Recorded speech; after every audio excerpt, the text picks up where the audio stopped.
So, what I want to show you is something very interesting. I was looking at a Vice article. Yes, I read Vice. Vice is hit and miss. Sometimes their journalism is really good because they are reaching into fringes that no one else is willing to go. They have a couple of good, like North Korea documentaries.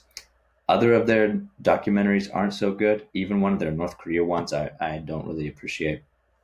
But it's not about the quality of Vice. I was looking at this article about conspiracy theories that are happening around the time of this pandemic, that are happening around the deep state and different things that are mentioned in the zeitgeist in America.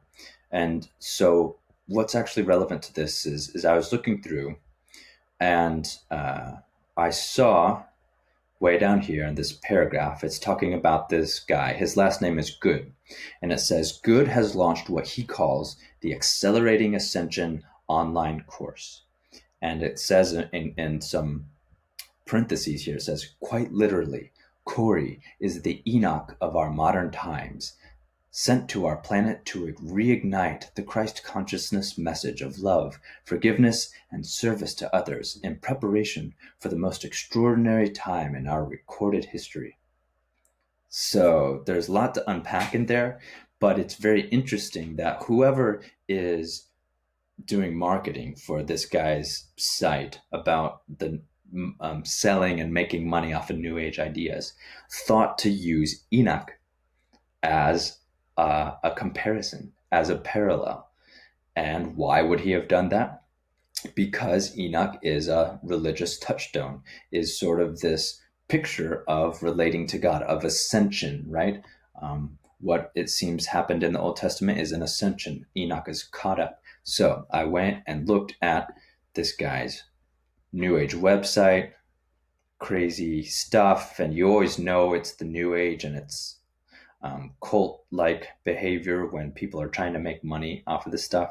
So you have this guy, kind of a thin-lipped smile there, and sure enough, there's the reference to Enoch right on the web page. So what I think is interesting about this reference is the normal person who lands on this page from the internet is not gonna understand why it says Enoch. That's not convincing anyone of his authority or of his truthfulness. I think that whoever wrote this is trying to signal to other people who think they know some things about Jewish mysticism or Kabbalah or something, and they're saying this person is not really the Enoch of our times, but this person knows the Enochic literature, the Enochic concept. And so you should join us because even if we have to kind of make this show to people who don't know about the mysticism and the New Age thought that we're really trying to transfer and make money off of, we're telling you want in on this action because we've read the literature, we know what Enoch means, and even if Enoch wasn't a real person, we're aware of the Enoch concept and the Christ consciousness, and these are things that we can benefit from, if only financially. So, I mean, that's horrible stuff. I don't recommend that at all. But it's very interesting to see this pop back up. I mean, he's this guy, Corey Good, he's grasping at straws, and this is not about him personally. He's trying to incorporate aliens and vibrations and consciousness and everything. He's just throwing everything at the wall to see what will stick. But it's interesting that whoever wrote this references Enoch. Why? Because Enoch is sort of at the middle of this conception of relating to God, of being caught up to heaven, ascending to heaven somehow, ascending in purity and worthiness, because it says in the Old Testament that Enoch walked with God in Genesis. You can look that up. And it seems because Enoch was upright. So how do we get on that path? How do we follow the path of Enoch? Well, the scriptures would tell you to follow God, to approach God. But these other New Age and mystical ways of thinking, or Kabbalistic ways of thinking, are about raising your awareness and purifying yourself. So we aren't out of the woods on the Enochic idea.